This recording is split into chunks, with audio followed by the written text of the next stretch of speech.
90일 성경 통독 제4일차 창세기 37장에서 50장 말씀입니다.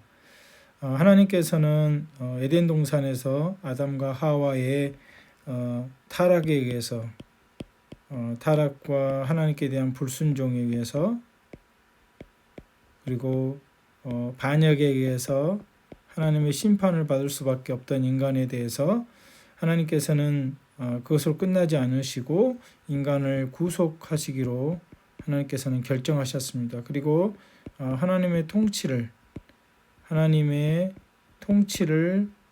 나라의 통치를 회복하시려고 하나님께서는 결심하셨습니다. 그래서 하나님께서는 한 사람을 택하시죠. 아브라함을 택하십니다. 갈대아 우르에서 다른 신을 섬기고 있는 아브라함을 하나님께서 택하시고 오직 하나님만 경배하고 하나님께 순종하며 하나님의 통치에 복종하는 아브라함을 선택하셔서 아브라함을 25년 동안 연단하시고 또 그의 믿음을 실험하셔서 정말 아브라함을 통해서 아브라함의 씨를 통해서 한 민족이 그리고 모든 민족이 축복을 받는 그런 하나님 계획을 세우십니다. 그래서 아브라함의 씨를 통해서 아브라함의 아들 이삭도 40세에 결혼을 하는데 이삭도 60세에 아들들을 낳죠. 그래서 이삭도 20년 동안 신앙의 연단을 받습니다. 그리고 야곱도 어떻게 됩니까? 야곱도 형 에서를 피해서 바단 아람으로 가서 삼촌 라반의 집에서 20년 동안 연단을 받죠. 이렇게 하나님께서 택하신 사람들도 아브라함, 이삭, 야곱도 신앙의 연단과 훈련을 받게 됩니다. 그리고 야곱의 아들 요셉도 마찬가지로 13년 동안 연단과 훈련을 받게 되고 그 결과 하나님의 통치에 온전히 복종하는 사람, 하나님을 온전히 신뢰하고 순종하는 그런 사람들이 된 4명의 족장의 이야기에 마지막 요셉의 이야기가 창세기 37장에서 50장에 기록되어 있습니다. 요셉은 야곱의 11번째 아들이며 야곱의 아내 라헬에게서 난 아들입니다. 야곱은 요셉을 편애하였죠. 그렇기 때문에 요셉은 형들에게서 미움과 시기를 사게 되었고 더욱이 그의 꿈 때문에 형들에게 미움을 받아 요셉의 형들은 요셉을 애굽의 노예로 팔았습니다. 형들에 의해서 구타당하고 노예로 팔려간 요셉의 마음은 어떻겠습니까? 요셉은 하나님을 충분히 원망할 수 있을 만한 그런 삶이었는데도 불구하고 요셉은 늘 하나님 앞에서 믿음으로 살기로 결단하였음을 볼 수가 있습니다. 하나님의 섭리 가운데 요셉은 애굽 땅의 노예로 팔려가 신앙의 훈련을 받고 지도자로 서도록 훈련을 받습니다. 요셉의 고백에서 볼 수 있듯이 요셉은 하나님께서 이스라엘 백성을 구원하시기 위해서 자신을 애굽으로 보냈다라고 고백하고 있습니다. 우리는 신앙에 있어서 하나님의 섭리적 역사를 믿는 믿음을 가지고 살아야 합니다. 요셉의 삶은 언제나 하나님 앞에서의 삶이었습니다. 그의 신앙은 코람데오 신앙이었습니다. 그 유명한 보디발의 아내 유혹 사건에서 그가 한 말을 우리가 알 수 있습니다.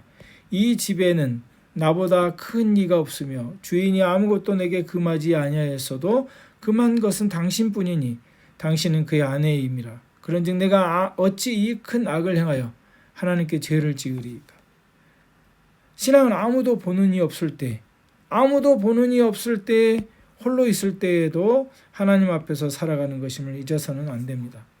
요셉은 하나님의 백성들이 어떤 모습으로 살아야 하는지, 하나님의 백성이 어떤 모습으로 살아야 하는지 그 믿음의 삶을 통해서 보여주고 있습니다. 창세기 12장에서 50절은 아브라함, 이삭, 야곱, 요셉의 믿음의 이야기가 기록되어 있죠. 그래서 결론은 뭡니까? 그들은 자기 중심적 삶에서 하나님 중심적 삶을 살도록 훈련을 받았다는 것입니다. 또한 이들은 자기 스스로의 믿음이라기보다는 하나님의 은혜가 그들의 삶에 임했다는 것을 보여주고 있습니다. 믿음에는 하나님의 은혜가 필요합니다. 우리는 자신의 믿음을 자랑하기보다 하나님의 은혜를 자랑해야 합니다. 하나님의 형상대로 지음받은 우리는 죄로 인하여 하나님의 형상이 파괴되었습니다. 그러므로 하나님의 은혜가 필요합니다. 그 은혜 속에서 하나님 나라를 위하여 살아가는 믿음의 삶이 되어야 합니다. 그래서 우리의 세계관이 바뀌어야 되는 것이죠. 자기 중심적 세상의 세계관에서 하나님 중심적 세계관으로 우리의 가치 중심을 바꿔야 한다는 것을 아브라함, 이삭, 야곱, 요셉을 통해서 볼 수 있습니다. 37장부터 보겠습니다. 야곱의 12명의 아들 중에서 요셉은 아버지 야곱의 편애를 받았습니다. 이유는 요셉은 야곱이 가장 사랑하는 아내인 라헬의 아들이었기 때문입니다. 야곱은 요셉에게 채색 옷을 입혔습니다. 이는 아주 특별한 지위를 받았다는 것을 의미합니다. 요셉은 두 가지 꿈을 꾸게 되는데 꿈속에서 형들이 자신에게 절하는 모습을 봅니다. 채색 옷과 두 가지 꿈, 이것은 요셉이 약속된 왕의 혈통을 잇는 인물이 될 것임을 암시한다고 합니다. 요셉은 형들에게 자신이 꾼 꿈을 이야기했고 형들로부터 시기를 받았습니다. 요셉에 대한 증오로 가득 찬 형들은 요셉을 해칠 기회를 엿보지요. 마침 아버지 야곱의 심부름으로 이제 세겜 땅에 갔으나 그러나 세겜에 있지 않냐고 도단으로 이동한 도단에 있는 형들에게 나아갔다가 요셉은 형들에 의해 구타를 당하고 옷을 벗김을 당한 채 미디안 상인들에게 노예로 팔려가게 됩니다. 이때 요셉의 나이가 약 17세였었죠. 요셉은 다시 어디로 팔려갑니까? 애굽의 애굽 바로의 신하 친위대장 보디발에게 팔렸습니다. 하나님은 요셉의 이 고통스러운 삶을 통해 하나님의 구원 계획과 하나님의 나라 회복을 이루시기 위해 섭리로 역사하시고 계십니다. 창세기 38장입니다. 요셉의 이야기가 진행되다가 갑작스럽게 38장에는 야곱의 아들 유다의 이야기가 기록되어 있습니다. 그런데 이 유다 이야기는 반드시 필요합니다. 창세기 38장의 유다 이야기는 하나님의 구속의 역사에 있어서 필수적인 구속 요소입니다. 유다의 아들 엘은 악한 사람에서 하나님이 치셨습니다. 그리고 고대 유대의 풍습에 따라 계대 수원법에 따라서 유다의 다른 아들 오나는 형의 아내인 다말과 결혼해서 형의 자녀를 낳아야 했습니다. 그래서 형의 자녀를 낳으면 그 형의 자녀에게 모든 상속이 가게 되는 거죠. 그래서 오나는 형수와 잠자리는 같이 했지만 형의 자녀를 낳기를 원하지 않아 땅에 설정하였다가 하나님으로부터 죽임을 당했습니다. 또한 유다는 이제 막내 셀라를 다말에게 줘야 하는데 다말에게 주지 않았습니다. 이에 며느리 다말은 꾀를 써서 시아버지 유다를 통해 자녀를 출산하게 됩니다. 유다가 며느리 다말을 통해서 베레스와 세라를 낳게 되는 기록은 매우 중요합니다. 왜냐하면 이들을 통해서 여자의 후손인 예수 그리스도가 오시기 때문입니다.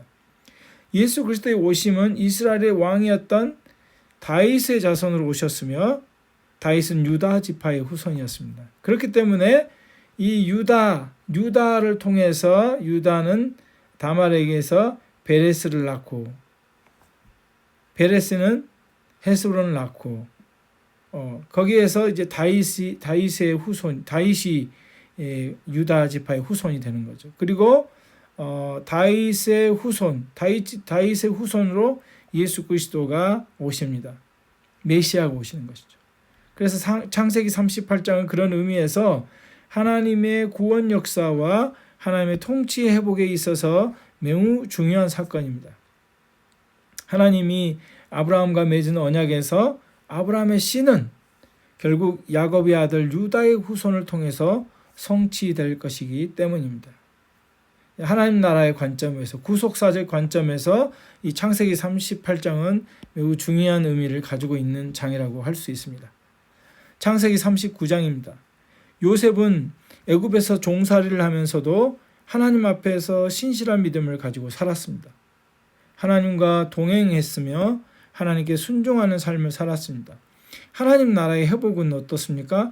이와 같이 하나님의 통치에 복종하는 사람들을 통해서 이루어집니다. 요셉이 어떤 사람이었습니까? 요셉의 그 유명한 사건, 보디바르 아내 유혹을 뿌리치며 하나님 앞에서 자신의 신앙을 지켰습니다. 그런즉 내가 어찌 이 큰 악을 행하여 하나님께 죄를 지으리까? 라고 하나님 앞에서 자기 신앙을 보여줍니다. 요셉은 모든 상황에서 항상 하나님 앞에서 행했습니다. 요셉은 또한 죄를 강하게 뿌리쳤습니다. 유혹의 장소에서 도망쳤습니다. 오늘날 하나님의 백성들은 하나님의 통치에 복종하며 죄를 멀리해야 합니다. 하나님은 진실로 하나님을 사랑하며 경외하는 자들과 함께 하십니다. 요셉은 보디바르 아내의 모함으로 감옥에 갇히는 신세가 되었지만 하나님께서 함께 하셨으며 간수장에게 은혜를 입게 됩니다. 창세기 40장입니다. 요셉은 하나님의 은혜를 입었습니다. 그래서 간수장은 모든 죄수를 요셉의 손에 맡기고 감옥의 재반 사무를 처리하게 합니다. 보디바르의 집에서와 마찬가지로 요셉은 신뢰를 받았습니다. 하나님의 은혜를 입었기 때문이죠. 그 이유는 하나님이 그와 함께 하셨기 때문입니다. 요셉은 감옥에서 바로의 술 맡은 자와 떡 굽는 자, 술 맡은 간원, 떡 굽는 간원을 만났습니다. 그들은 각기 꿈을 꾸었고 그 꿈에 대한 해몽을 요셉에 의해서 듣게 됩니다. 요셉은 두 사람의 꿈을 해석할 때 이렇게 말합니다. 해석은 하나님께 있지 아니하니까. 자신이 하나님으로부터 특별한 꿈을 해석하는 능력을 받았음을 말합니다. 그러면서 넌지시 하나님에 대해서 하나님의 어떤 분인지에 대해서 증거하고 있다는 것을 또 알 수 있습니다. 우리의 인생의 해석도 하나님께 있음을 기억하여야겠습니다. 요셉의 꿈의 해석대로 술 맡은 관원장은 복직이 되었고 그러나 그는 요셉이라는 존재를 2년 동안 잊어버렸습니다. 요셉은 또다시 감옥에서 2년 동안 더 있어야 했지만 하나님은 하나님의 때에 그를 감옥에서 이끌어내실 것입니다. 그러나 요셉은 감옥에서도 하나님과 날마다 동행하였음을 알 수 있습니다. 우리는 어둠의 긴 터널을 지나고 있을 때 그때에도 하나님께 대한 신뢰를 잊어서는 안 됩니다. 우리의 상황의 어떠함이 우리의 믿음을 더 식어지게 하고 우리의 믿음을 없어지게 하는 그런 모습이 되어서는 안 되겠습니다. 창세기 41장입니다. 만 2년 후에 요셉은 바로의 꿈을 해석해주고 감옥에서 드디어 탈출하였습니다. 그뿐 아니라 애굽의 노예에서 한 집안의 청지기로 그리고 감옥 간수장의 청지기에서 애굽 왕 바로의 최고위직 신하로 높여지게 되었습니다. 총리가 된 것이죠. 요셉은 감옥에서 술 맡은 간원장의 꿈을 해석할 때 그 해석이 하나님께 있다 말한 것처럼 바로의 꿈도 하나님께 있음을 고백하였습니다. 우리는 기회가 있을 때마다 이렇게 하나님을 전하고 선포해야 합니다. 바로의 꿈은 두 가지 공통 요소를 가지고 있었습니다. 무성한 7 이삭과 마른 7 이삭, 그리고 살찐 7 암소와 마른 7 암소가 짝을 이룹니다. 마른 것 7이 살찐 것 7을 삼키게 됩니다. 요셉은 이 꿈 해석을 통해서 하나님께서 하실 일을 예언합니다. 요셉은 17살에 형들에 의해서 노예로 팔렸고 이제 30세에 30살에 애굽의 총리가 되었습니다. 하나님은 요셉을 몇 년 동안 훈련시킵니까? 13년 동안 연단하시고 훈련하셔서 그 믿음을 단련시키십니다. 하나님께서는 아브라함과 맺은 언약에 신실하시고 그 언약을 성취하십니다. 이제 요셉을 통해서 야곱의 가족 모두가 애굽으로 이주하게 될 것이고 430년 후에 큰 민족이 되어 가나안 땅으로 가게 될 것입니다. 그 중심에 요셉을 하나님께서 사용하시는 것이죠. 구속의 역사에 하나님 나라 통치 회복의 역사에 하나님께서 요셉을 사용하시는 모습을 볼 수 있습니다. 요셉의 삶은 하나님의 섭리의 역사로 하나님의 말씀에 의해 이루어진 것입니다. 우리도 때로 알 수 없는 길을 걷고 있다고 생각할 때 신실하신 하나님의 약속과 섭리를 믿는 믿음이 필요합니다. 창세기 42장입니다. 애굽의 7년 풍년이 끝나고 이제 흉년이 시작된 지 2년이 되었습니다. 그러니까 애굽의 요셉이 애굽의 총리가 되었을 때가 30살인데 30살이었을 때 흉년이 시작됐죠. 풍년이 7년 끝나고 이제 흉년이 시작된 지 2년.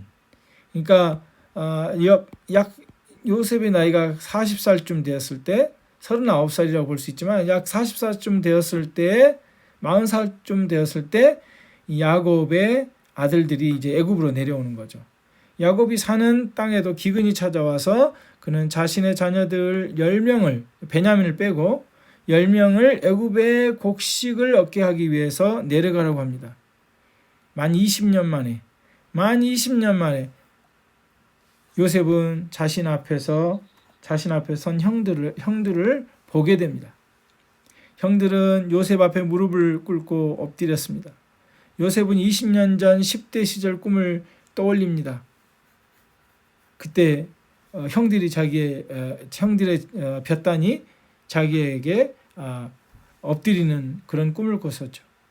하나님의 놀라운 섭리의 역사를 자기 눈으로 직접 목도하였을 때 요셉은 감격에 복받쳤고 형들이 자신을 팔았던 죄책감으로 자신 앞에서 싸우는 모습을 보고 눈물을 흘립니다. 여러 가지 감정이 겹쳤겠죠. 하나님의 신실하심과 삶에 대한 주권을 인정한 요셉의 삶에는 하나님의 은혜가 이렇게 마르지 않았다는 것을 알 수 있습니다. 창세기 43장입니다. 야곱의 아들들은 애굽에 한 차례 내려가서 식량을 얻었지만 또다시 식량난에 허덕이게 되면서 곡식을 더 사기 위해 애굽으로 떠납니다. 이전에 시므온을 볼모로 잡히게 한 채 한참 시간이 지나서야 다시 애굽을 방문한 것입니다. 야곱의 막내 아들 베냐민을 데리고 오라는 요셉의 말에 이제 야곱을 설득하여 베냐민을 데리고 갑니다. 이 베냐민을 데리고 오는 핵심 역할을 누가 합니까? 유다가죠. 유다가. 무슨 일이 있어도 베냐민의 생명을 책임지겠다고 강조해서 아버지를 설득하여 이제 베냐민을 데리고 오게 됩니다. 이런 유다에게 이스라엘 왕 다윗이 나오게 되죠. 야곱은 결심하여 전능하신 하나님께서 자식들에게 은혜를 베풀어 주시기를 기도합니다. 그러니까 무슨 일을 하든지 우리는 하나님께 기도로 어떤 중요한 결정을 할 때도 무슨 일을 할 때로 하나님께 기도로 나아가야 합니다. 하나님의 통치를 인정하고 하나님의 주권을 인정하고 하나님의 도우심을 구하는 것입니다. 상황이 역전되었습니다. 자신들의 동생을 애굽의 노예로 팔았던 형들이 이제는 자신들이 요셉에 의해서 애굽의 노예가 되지는 않을지 그런 노심초사하는 그런 상황이 되었습니다. 44장입니다. 요셉은 곡식을 가지고 떠나는 베냐민의 자루 속에 은잔을 넣도록 자기의 청지기에게 시킵니다. 그래서 요셉을 자기 곁에 두려워했습니다. 그렇지만 그 상황에서 다시 유다가 나서서 베냐민을 데려가지 못하면 그의 아버지 야곱이 심각한 위험에 처할 수 있다고 말하고 자신이 노예가 될 테니 베냐민을 보내달라고 호소합니다. 요셉이 베냐민의 자루 속에 넣은 은잔은 애굽 사람들이 점칠 때 쓰는 도구였습니다. 요셉은 점칠 필요가 없었습니다. 그는 그의 형들에게 자신이 감추어진 것을 알아낼 수 있는 능력이 있다는 것을 강조하므로 형들이 진실을 말하도록 압박하였습니다. 드디어 그들은 고백합니다. 하나님이 종들의 죄악을 찾아내셨으니 하나님 우리 죄악을 반드시 찾아내십니다. 그래서 우리는 하나님을 경외하고 하나님을 두려워할 줄 알아야 합니다. 요셉은 그들의 이야기를 듣고 과거 형들의 행동에 대해 보복하지 않고 베냐민만 종으로 남겨두려 합니다. 유다는 요셉에게 간절히 호소합니다. 내가 종이 될 테니 나를 묶어두라. 그리고 동생 베냐민을 아버지에게 돌려보내달라고 자신을 희생합니다. 동생을 구원하기 위해 자기가 기꺼이 희생을 당하려는 유다의 모습은 우리의 죄를 대속하기 위해서 십자가에서 자기를 부인하고 기꺼이 희생을 감수하였던 예수 그리스도를 연상케 합니다. 창세기 45장입니다. 유다의 말에 요셉은 드디어 형들 앞에서 자신의 정체를 밝힙니다. 나는 20년 전 형들이 애굽의 노예로 팔았던 동생 요셉이라고 말입니다. 그러나 요셉은 형들을 정죄하는 대신에 이 모든 사건은 하나님의 섭리에 의해서 이루어졌다라고 고백합니다. 창세기 45장 5절에서 8절 말씀입니다.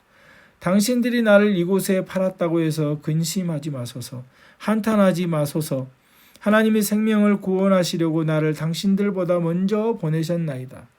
이 땅에 2년 동안 흉년이 들었으나 아직 5년은 밭가리도 못하고 추수도 못할지라. 하나님이 큰 구원으로 당신들의 생명을 보존하고 당신들의 후손을 세상에 두시려고 나를 당신들보다 먼저 보내셨나니 그런즉 나를 이리로 보내는 이는 당신들이 아니요 하나님이시라. 하나님이 나를 바로에게 아버지로 삼고 그 온 집의 주로 삼으시며 애굽 온 땅의 통치자로 삼으셨다고 고백합니다. 요셉은 자신의 삶에 대한 하나님의 주권과 통치를 인정했습니다. 하나님 나라의 회복의 모습을 보여주고 있다고 할 수 있습니다. 창세기 46장입니다.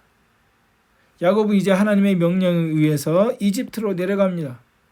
야곱은 브엘세바에서 하나님께 기도했습니다. 하나님은 야곱과 그의 가족이 이집트로 이주하는 것을 허락하십니다. 야곱은 이제 자기중심적 세계관이 아니라 하나님의 뜻을 묻고 행하는 하나님 중심적 세계관을 가진 그런 사람으로 바뀐 모습을 보여주고 있습니다. 하나님은 바로 이 이집트에서 아브라함의 후손들을 큰 민족으로 만드시고 아브라함에게 약속하신 것을 성취하실 것입니다. 또한 하나님은 야곱에게 반드시 너를 인도하여 다시 가나안 땅으로 올라오게 하실 것이라고 말씀하십니다. 야곱은 아브라함이 매장지로 사놓은 막벨라 굴에 묻히게 됩니다. 또한 야곱의 후손들은 모두 가나안 땅에 다시 돌아오게 될 것임을 말하므로 아브라함에게 약속하시고 이삭에게 약속하시고 야곱에게 약속하신 언약이 성취될 것임을 말씀하십니다. 이집트로 이주한 야곱의 가족은 애굽 사람들과 섞이지 않고 고센 땅에 정착하게 됩니다. 야곱과 그의 가족은 하나님께서 선택한 백성의 정체성을 유지하기를 원했습니다. 왜냐하면 애굽에 그 거대한 도시가 있죠. 사실 애굽은 도시 외에는 다 시골이고 굉장히 빈부격차가 큰 그런 지역입니다. 모든 지역이 다 잘 사는 건 아니죠. 그러나 요셉이 총리 아닙니까? 근데 도시에 이 애굽 사람들과 섞여서 살게 되면 그들의 신앙의 정체성조차도 잃어버리기 쉽기 때문에 고센이라는 땅에 목축하는 자라는 이름으로 그들은 바로를 설득해서 고센 땅에 머물러서 그들이 하나님께서 택한 백성의 정체성을 유지하기를 원했던 것입니다. 섞이지 말라는 그 하나님의 명령. 창세기 47장입니다.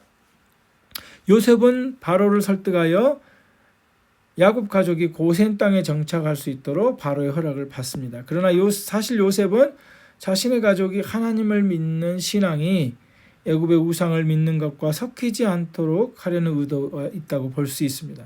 그 땅에서 야곱의 자녀들은 생육하고 번성하게 되었고 아브라함에게 약속하신 언약이 성취되고 있었으며 하나님의 구원 계획은 서서히 이루어지게 됩니다. 출애굽기의 시작은 바로 이스라엘 민족의 번성과 탈출에서부터 시작됩니다. 이 모든 것이 하나님의 구원 계획과 섭리 속에서 이루어지고 있는 것입니다. 창세기 48장입니다. 야곱은 요셉의 두 아들 므낫세와 에브라임을 축복합니다. 그러나 므낫세보다도 차자인 에브라임을 더 축복합니다. 요셉이 아버지 야곱에게 이의를 제기했지만 야곱은 그것이 하나님의 뜻이라고 말합니다. 하나님의 계획은 우리의 생각대로가 아니라 하나님의 뜻대로 이루어짐을 볼 수 있습니다. 야곱은 자녀들에게 자신이 받은 하나님의 약속을 강조하고 있습니다. 창세기 49장입니다. 요셉의 두 아들을 축복한 뒤 야곱은 이제 12아들을 순서대로 축복합니다. 야곱의 축복은 단지 미래에 일어날 일에 대한 것만을 예고하지 않습니다. 그것은 과거에 그들이 행한 일을 바탕으로 그 각 사람의 성품을 평가하는 것이며 이러한 판단이 미래에 영향을 미친다는 것을 보게 됩니다. 유다와 요셉이 다른 어떤 형제보다도 큰 축복을 받게 되는 것을 보게 됩니다. 아버지의 축복은 자녀들의 미래에 일어날 일을 결정지을 만큼 큰 힘을 지는 것입니다. 아버지의 축복이 굉장히 중요합니다. 영적인 축복이. 야곱은 또한 후손들에게 닥칠 부정적인 일들도 염두에 두면서 하나님의 자비와 하나님의 개입하심에 대한 기도를 드리고 있습니다. 우리의 삶에도 이런 부정적인 일들이 일어날 수가 있죠. 하나님의 자비와 하나님 우리의 삶에 개입하심에 대한 기도를 끊임없이 드려야 하는 것입니다. 야곱의 축복 중에도 유다와 요셉의 후손들은 이스라엘 민족의 지도자와 연관시키고 있습니다. 훗날 유다와 에브라임 지파가 어떻게 이스라엘 민족을 이끄는 책임을 담당할지 예견하고 있습니다. 이스라엘의 지도자는 처음에는 에브라임 지파와 관계되었습니다. 에브라임 지파 여호수아가 모세의 후계자가 되어 이스라엘 백성들을 인도하는 그런 사람이 되잖아요. 그러나 결국 유다 지파가 다윗 왕조를 통해서 이스라엘의 왕권의 가장 중요한 책임을 떠맡게 됩니다. 야곱은 마지막으로 자신을 가나안 땅 헤브론의 막벨라 굴에 묻히기를 바랍니다. 족장들을 가나안 땅에 장사하는 것은 무슨 의미가 있습니까? 그 땅에 대한 그들의 소유권을 강조하는 것입니다. 그것은 무엇입니까? 하나님께서 가나안 땅을 아브라함에게 주리라는 약속이 성취될 것이라는 그런 믿음을 반영하고 있는 것입니다. 창세기 50장입니다. 야곱이 죽게 되고 요셉의 형들은 요셉이 자신들에게 보복할 것이라는 두려움을 가졌습니다. 요셉의 형들은 요셉에게 엎드려 자신들은 요셉의 종들이라고 고백합니다. 요셉은 그들에게 하나님의 구원의 섭리를 말합니다. 하나님께서 우리 모두의 생명을 구원하시기 위해 자신을 미리 애굽으로 보냈다고 고백하며 그들을 용서합니다.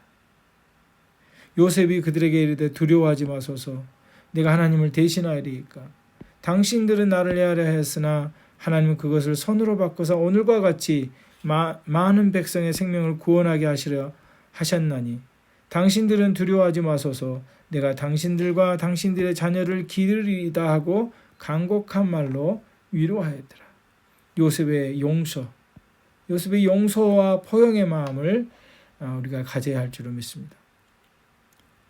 창세기 12장에서 50장에 나타나는 아브라함과 이삭과 야곱과 요셉의 이 네 명의 족장들의 이야기는 어떤 이야기입니까? 핵심을 말하자면 그들은 하나님의 통치에 복종하고 순종하는 믿음의 사람들이었다는 것입니다. 또한 하나님은 그들과 언약을 맺으시고 죄로 인하여 멸망당할 수밖에 없는 인간을 구원하시기 위해 이스라엘 민족을 제사장 나라로 세우시려는 하나님의 구원 계획과 섭리의 이야기인 것입니다. 하나님 나라의 통치를 회복해 가시는 하나님의 이야기인 것입니다.